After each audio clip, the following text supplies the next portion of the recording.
नमस्कार, आप देख रहे हैं discovery of Maharashtra news. Maharashtra विधानसभा चुनाव के लिए प्रचार अभियान अपने अंतिम दौर में है। सभी राजनीतिक दल और उनके नेता राज्य में अपनी पूरी ताकत झोंक रहे हैं। मुस्लिम वोटों के सहारे अपनी पार्टी को अर्श तक पहुंचाने वाले असदुद्दीन ओवैसी अब अपनी पार्टी को राष्ट्रीय पार्टी बनाने की कवायद में जुटे हैं, जिसकी शुरुआत उन्होंने महाराष्ट्र विधानसभा चुनाव से की है। उन्होंने महाराष्ट्र में अपनी पार्टी AIMM से 16 उम्मीदवारों को मैदान में उतारा है, जिसमें उन्होंने मुस्लिम और दलितों पर दांव खेला है। इस तरह दलित और मुस्लिम समीकरण के सहारे किंग मेकर बनने की तैयारी कर रहे हैं। 164 वर्षों विधानसभा से AIMM के उम्मीदवार रईस लश्करिया भी पूरे जोश से जमीनी स्तर पर काम कर रहे हैं। अपनी पतंग को हवा में लहराते हुए जगह जगह जा सभाओं का सिलसिला चल रहा है। बीती शाम वर्सोवा निवासियों के बीच एक जनसभा का आयोजन हुआ, जिसमें AIM के राष्ट्रीय प्रवक्ता असीम वकार के साथ साथ सभी नेता शामिल रहे और अपने विचार रखे। क्या रिस्पॉन्स है आपके? लोगों का तो बहुत जबरदस्त रिस्पॉन्स है, क्योंकि लोगों में नाराजगी है। इतनी ज्यादा नाराजगी है लोगों के अंदर कि आज भी हम 2024 के अंदर हैं, लेकिन फिर भी लोगों के जो बेसिक मुद्दे हैं, पानी, शौचालय, सड़क, ये आज भी उनके ये चीजें पूरी नहीं हो पाई है। तो हम डेवलपमेंट की बात ही नहीं कर सकते हैं, हम इंफ्रास्ट्रक्चर की बात ही नहीं कर सकते हैं। तो ये जो जोश दिख रहा है, ये उनकी नाराजगी है। और इस जोगेश्वरी 164 वर्सोवा विधानसभा के अंदर बदलाव की आंधी जोरों से चल रही है और आने वाली 20 तारीख को आपको दिखेगी कि किस तरीके से पतंग यहाँ पे उड़ रही है, और 23 तारीख को आपको यहाँ पे उड़ती हुई पतंग भी दिखेगी। और अपना लोगों को क्या मैसेज देना चाहूंगा? लोगों को मैं यही मैसेज देना चाहूंगा कि आप अपना वोट का इस्तेमाल सोच समझ के करें। आप देखिए कि ये फिरका परस्त ताकतों को कौन हरा सकता है, उस कैंडिडेट के पीछे खड़े होइए और उसको सपोर्ट कीजिए। भले कौन क्या कह रहा है, किसके लिए वोट करना नहीं करना, क्या अनाउंसमेंट कर रहे हैं, उन सारी बातों में आप ना फंसे। और जो कैंडिडेट सही है और जो आने वाले दिनों में आपके साथ खड़े रह के आपसे कंधे से कंधा मिला के इस वर्सोवा को एक बेहतर वर्सोवा बनाने में काम कर सके। है कोई एक भी नहीं है। कंफर्म है कि आप में से सबको इस बात का यकीन है कि अगर वक्त पड़ गया तो उद्धव फौरन से पेशतर दौड़ कर चले जाएंगे बीजेपी में। लेकिन इस बात की गारंटी देता हूं कि उद्धव चले जाएं, शरद पवार चले जाएं, कांग्रेस का एक एक विधायक चला जाए, कांग्रेस के पूर्व मुख्यमंत्री गए हैं अशोक चौहान, और भी चले जाएं, लेकिन इस बात की गारंटी है कि जो भाई बैठा है आपका रईस लश्करिया, ये भारतीय जनता पार्टी से अकेला भी अगर असेंबली में होगा तो विरोध में बैठेगा और लड़ाई लड़ेगा।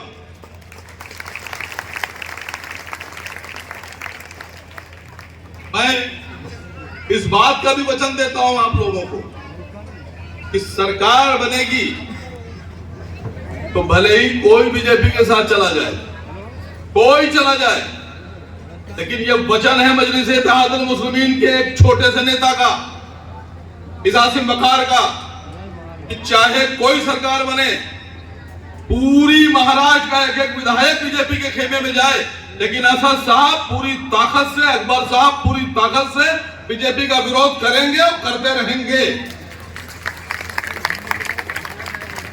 आप लोगों से साथ कि अगर अगाड़ी जीतेगी तो मुख्यमंत्री उद्धव बनेंगे।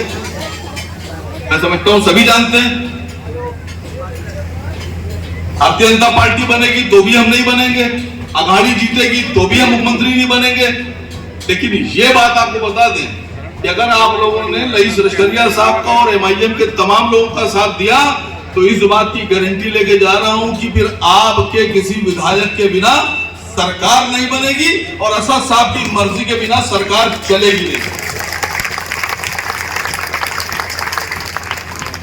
मैं अक्सर एक किस्सा सुनाता हूं, यहां भी सुनाई दे रहा हूं, तो जानबूझ के सुनाता हूं, आप और जहन खोलने के लिए, और गौर से सुनिएगा। नसीहत आमेज किस्सा है, इतिहास के पन्नों से है, सच्चा किस्सा है कि हिंदुस्तान में एक बादशाह थे गुजरे मुसलमान, उनके बारे में बहुत से लोगों ने सुना होगा, जिन्होंने नहीं सुना वो सुन लें। हिंदुस्तान में मुसलमान बादशाह थे, नाम नहीं लूंगा बादशाह का, वरना ये सब कल बुला लेंगे मुझे। महाराष्ट्र के चुनाव में आप फला बादशाह को क्यों लेकर आए? घूमने दीजिए, थोड़ा सा चलने दीजिए, ढूंढने दीजिए कौन से बादशाह थे। हिंदुस्तान में एक मुसलमान बादशाह गुजरे, वो घोड़े पर बैठकर जंग करते थे, सभी करते थे। तो जंग की तैयारी चल रही थी। एक राजपूत राजा ने उस मुसलमान बादशाह को हाथी भेंट किया, गिफ्ट किया, और कहा हुजूर आप जंग पे जा रहे हैं, ये सवारी है मैं लाया हूं, आपको गिफ्ट कर रहा हूं, इस पे बैठ के जाइए। मुसलमान बादशाह ने कहा ये है क्या? तो राजा साहब बोले ये हाथी है। बादशाह उतरा मुसलमान, उसने हाथी पर सवारी करी, औहदे पे चढ़कर बैठा, उसने कहा लाओ इसकी लगाम लाओ मुझे। तो थे वो कहने लगे साहब इसमें लगाम नहीं होती, ये महावत जो आगे बैठा है ये चलाएगा इसको। बादशाह ने कहा बिना लगाम की सवारी? जी साहब इसमें लगाम नहीं होती। बादशाह उतर के घोड़े पे बैठ गया। जिन्होंने गिफ्ट किया था राजा साहब ने कहा साहब क्या हो गया, आप क्यों नाराज हो गए? कहले भाई ऐसी सवारी पे बिठा रहे हो जिसकी लगाम दूसरे के हाथ में है, मुझे जाना होगा दाएं ले जाएगा बाएं, मुझे जंग में अंदर घुसना होगा दुश्मन के खेमे में, तो ये डर के पीछे भागेगा। मैं ऐसी सवारी पर नहीं बैठता है जिसकी लगाम दूसरे के हाथ में हो। वो कितना अकलमंद बादशाह था कि ऐसी सवारी पे नहीं बैठा जिसकी लगाम उसके हाथ में नहीं थी। आप ऐसी सरकार बना देते हैं जिसकी लगाम आपके हाथ में नहीं है। आपको कसम खाना होगा, आपको ऐसी रईस भाई आगे बढ़ो, रईस भाई आगे बढ़ो, रईस भाई आगे बढ़ो। नारे तकबीर, नारे तकबीर, नारे तकबीर। रईस भाई आगे बढ़ो, नारे तकबीर।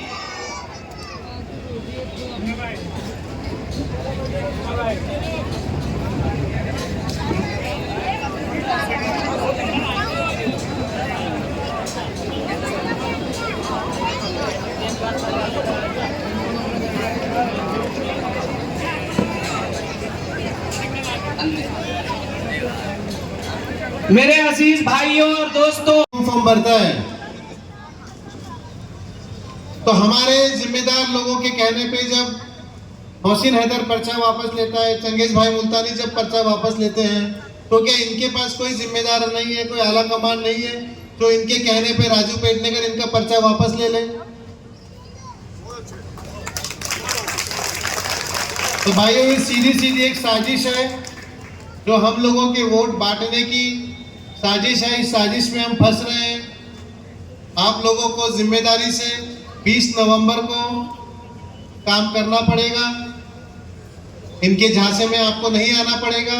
ये झांसा दे रहे हैं आपको महाविकास आघाड़ी के नाम पे। महाविकास आघाड़ी ने 2.5 साल के कार्यकाल के अंदर उद्धव जी ने एक ही फैसला लिया था, और वो भी आखिरी दिन आखिरी को। किसी को पता है वो क्या फैसला था? औरंगाबाद का नाम संभाजी नगर रखा था। तो हम इनसे यही उम्मीद कर सकते हैं भाइयों, सही है गलत है? हम इनसे यही उम्मीद कर सकते हैं, इससे ज्यादा कुछ उम्मीद नहीं कर सकते हैं। ये हमारे कभी नहीं हो सकते। आप कितना ही इन्हें अपना कह लो, आप इनके कभी नहीं हो सकते। आज जलसा हम लोगों ने सजाया था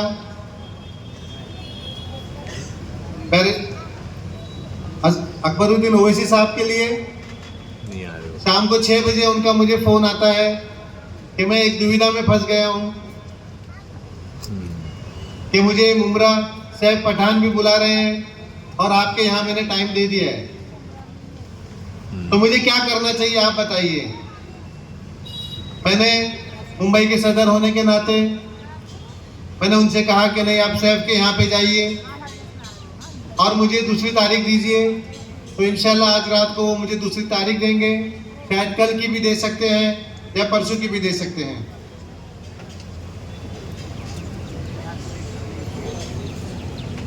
तो आप सभी लोगों से मैं गुजारिश करूंगा कि आप बैठे रहें, क्योंकि हमारे बीच में एक बहुत बड़ी हस्ती बिहार के एमएलए आदिल हसन साहब यहाँ पे आ रहे हैं आप लोगों से बात करने। जब पार्लियामेंट में वक्फ बोर्ड की बात आई, उस पर डिस्कशन हुआ, तो उनके 9 एमपीज डिस्कशन छोड़ के बाहर निकल गए। उस वक्त उद्धव जी का बंगला तमाम मुसलमानों ने घेर लिया था उनसे ये सवाल पूछने के लिए कि हमने आपको इतने वोट दिए और आपने जब हमारा मुद्दा आया तो आप वहां पे डिस्कशन में नहीं बैठे और उठ के निकल गए। भाई ये चीजें एक बार नहीं, ये फिरका परस्त ताकतें हैं। आप कितना भी इनको अपना बनाने की कोशिश करें, ये कभी आपको अपना नहीं बनाएंगे।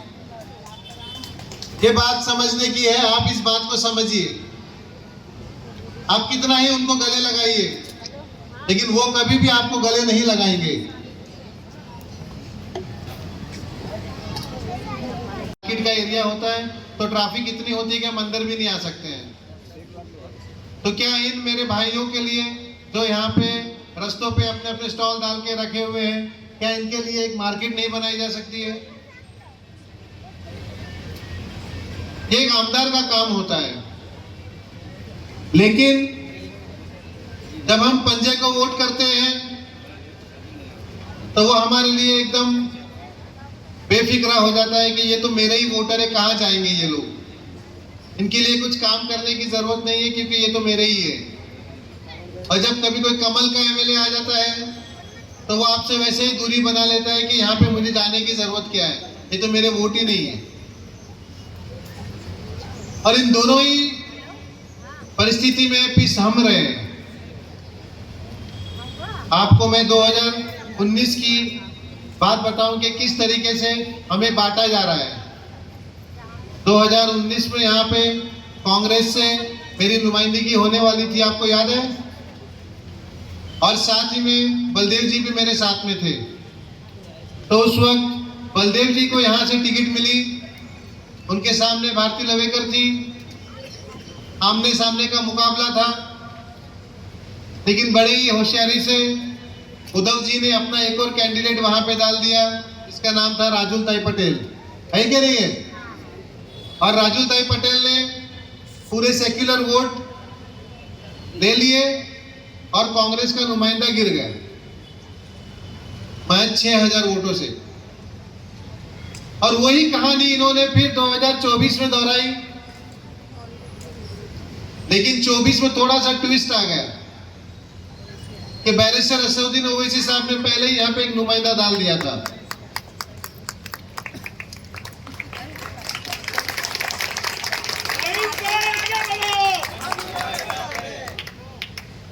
और जब रईस भाई यहाँ पे आ चुके थे तो इनके लिए समस्या हो गई कि किस तरीके से भारती लवेकर का रास्ता सीधा साफ किया जाए। तो इन्होंने रईस भाई के सामने एक माइनॉरिटी उम्मीदवार लाके डाल दिए और उसके सामने अपनी ही पार्टी का एक अपक्ष लाके डाल दिए ताकि इनके वोट आपस में बढ़ जाए, माइनॉरिटी के वोट आपस में बढ़ जाए और भारतीय लवेकर रास्ता साफ हो गया और सीधी सीधी निकल जाए। आज इस चुनाव में हम लोगों के वोट बढ़ रहे हैं, इनके वोट इकट्ठा है, ये बात को आप समझिए। कितनी भी कोशिश कर ले, एमवीए के वोट बट नहीं है क्योंकि वहां पे राजू पेटनेकर वहां पे खड़ा है, वो एमवीए के ही वोट लेने जा रहा है। तो हमें ये समझदारी से काम करना है कि हम हमारे कोई भी वोट को यहाँ मजलिस रईस लश्करिया साहब आपके लिए वो पेशे से बिल्डर है, उनका बिजनेस है एसआरए का, उन्होंने कई बिल्डिंग बनाए। अगर आपने देखा होगा तो हर जगह पे एसआरए की बोर्ड पर लश्करिया लिखा होगा, हर गली में।